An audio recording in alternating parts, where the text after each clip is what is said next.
No.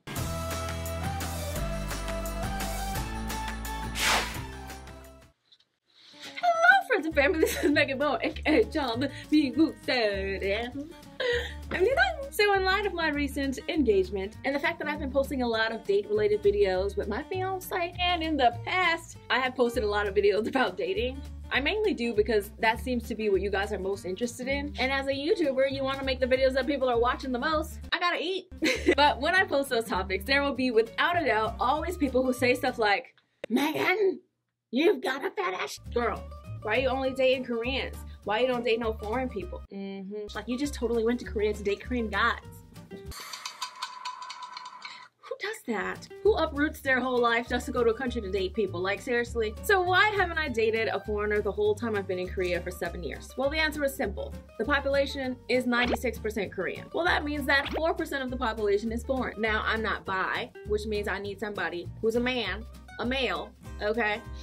So let's cut that in half to 2%. And on top of that, my one requirement for people here in Korea is that they speak fluent Korean and that they know how to navigate Korean society. Like, I have friends who don't really speak fluent Korean, and when we hang out I have to help translate stuff for them, and that's perfectly fine. I'm not looking down on anybody. But when it comes to the person I want to date, I want them to be standing on their own 2 feet here. I want them to know how to navigate society and do their taxes, you know, all that kind of stuff. Like, I'm not trying to be hand-holding, okay? I need you to have it together. So the amount of people who are here, who are foreign, who actually speak fluent Korean, let's just be very generous and say even half of that 2%. So 1%.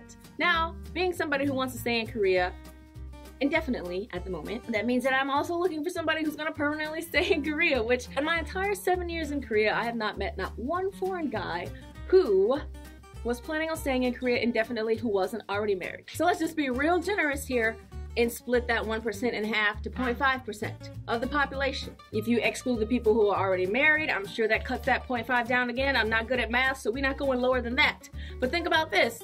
I have to be attracted to them, we have to get along, we have to share similar hobbies, interests, he has to treat me very well, you know what I mean? Like, there's a lot of requirements. That's a lot of requirements and not very many people to fill them. Think about in your own home country where everybody is dateable, and like, it's still hard to find somebody who you're compatible with who you can marry, you know what I'm saying? So the reason why I haven't been dating foreign people here is not because, oh, I'm some fetish, I just want time to date Korean people, oh my god, Korean boys, oh my god, BTS. The reason is simply because Korea is very homogenous. I'm surrounded by Koreans, okay? Of course, I'm gonna date Koreans, you know what I'm saying? The chances of me finding a foreign guy who I'm attracted to, who speaks Korean fluently, who wants to stay in Korea forever, who has some kind of permanent visa, is like basically slim to none.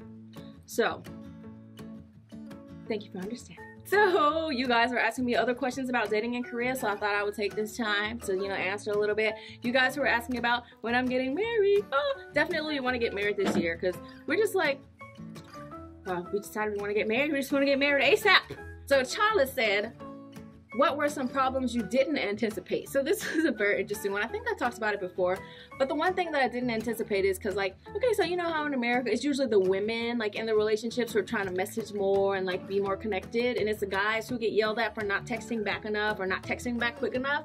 But in Korea, because people text here more on average than we're used to in America, it was me who got complained at. Like, I was like kind of like the tables have turned, where like the Korean guys are telling me, hey, you know, you didn't respond, like, you're not messaging enough, like, do you not really care about me, like that kind of thing. So I definitely was not anticipating that I would get yelled at for not messaging enough. So that's interesting. Blue Sky said, what are some misunderstandings that have come up while you have dated in Korea? Can these be avoided, or would you say the way each culture, Western and Asian, differ will constantly cause many of these to come up? So I think like the thing that I did the most that kind of like hurt my fiance was he gets off work really late, and I eat dinner at like 6 or 7. I cannot eat dinner at like after 10 p.m. It's just, my stomach is just not ready. And so on the days where he was like coming over, like I would have something for him to eat or whatever, but then I'd already eaten, so I wouldn't eat with him. And he was just like, you know, I thought that maybe you just didn't care about me, so that's why you just wanted me to eat alone. Because in Korea, eating together is like the way that you bond with people, and that's how you show people you love them. So that's why if somebody says, let's have a meal together, it means, hey, you know, they kind of want to bond with you in a way. That's why they greet people by saying, did you have your breakfast? Did you have your lunch? Blah, blah, blah. And eating together, like starting eating together is just something that's really important in this culture. So after he said that, I started making an effort and just like snacking until like 10 p.m. and eating. But then he was like, okay, I know that you try and I know that you do love me. It's just, now that I know, like if it's too hard for you to eat like late at night, then don't worry about it. You could just sit beside me, you know. That's enough. That's good enough for me. So I realized that when we have kind of cultural issues, as long as they see the other person putting in effort and you know that they care about you and they're not doing it because they don't care about you, then it's very easy to come to some kind of compromise, I noticed. So that was the one for us, like eating. So for a while, I was like eating dinner at 10 p.m. and I was just like, oh, that's not usually what I do. So yeah. In general, I noticed that sometimes people eat very late here in Korea. Like restaurants open so much later and stay so much later than I'm used to in America, man. So this is a question that I still get surprisingly. Yvette Vivieros says, are most dates blind dates set up by friends? So yes, most dates are blind dates set up by friends. My fiance now was set up by our good friend Rydia. So I do find that that is also the most efficient way and the best way to find someone who's actually going to take you seriously and who's actually like really seriously trying to date to find someone they could potentially marry. I find that that's the best if you're speaking like fluent Korean. But if you're meeting up with like, you know, Korean Americans or, you know, Koreans who are born in like Western countries, then the way you meet them would be more Western. You know what I'm saying? So Claudia says, how frequently did or do you get asked out in the streets from both Koreans and foreigners? So when I walk into the streets of Itaewon, especially on a Friday or Saturday nights, the streets are full of Western people. If I'm just like by myself with like some girls on the street, chances are somebody's gonna come up to us. But in terms of Koreans, in the entire 7 years I've been here in Korea, only one person has ever come up to me in the street and introduced themselves, and I actually talked about it in another video. So Chris Molly says, how can you tell if someone wants a serious relationship or wants to date a foreigner for the experience? Well, here's what I've noticed. If his ex-girlfriend is a foreigner, and then his ex-girlfriend is a foreigner, and he wasn't born abroad, and he's like a Korean, born and raised in Korea, chances are he just likes foreign girls as like his little thing, right? He's just kind of messing around. May or may not take you seriously. Of course, there are guys who would. Maybe foreign girls are just their thing. So that's why I find if you are serious and you want to stay in Korea long term and you're not just looking to like maybe sleep around with people and you actually really want to find like a long-term person, I find that it is better to just go through the blind date method, because that person has a friend who knows a friend and they don't want to disappoint that friend and that friend to think that they're bad. So they're typically somebody who's going to take it seriously. And also, you know that they're not crazy because you have a friend of a friend who knows them. Yeah.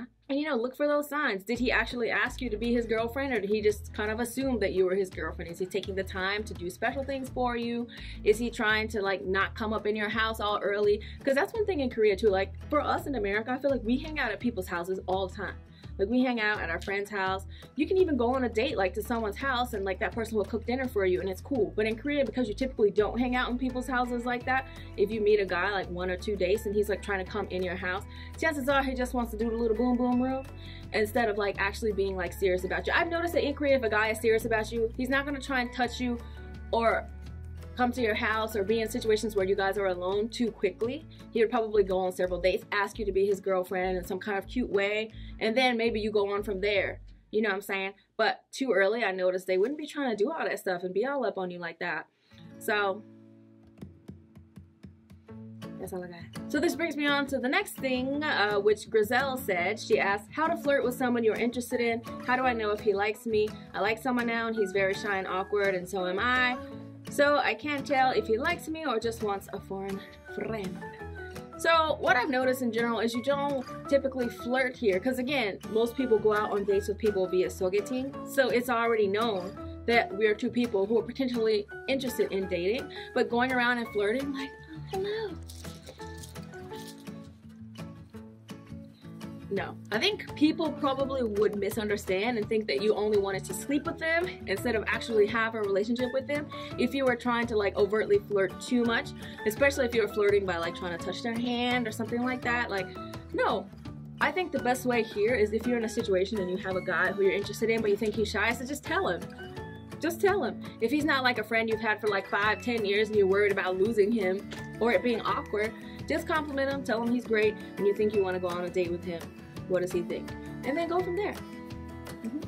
You just gotta go for it. So on that topic of just dating a foreigner for the experience, I think there's a whole video that could be made about that, like warning signs to know if he's taking you seriously or not. So I think I'm gonna call my girl Eunice, you guys remember, and I think me and Eunice should do that video together because I've got some great ideas. So we're gonna have to do that.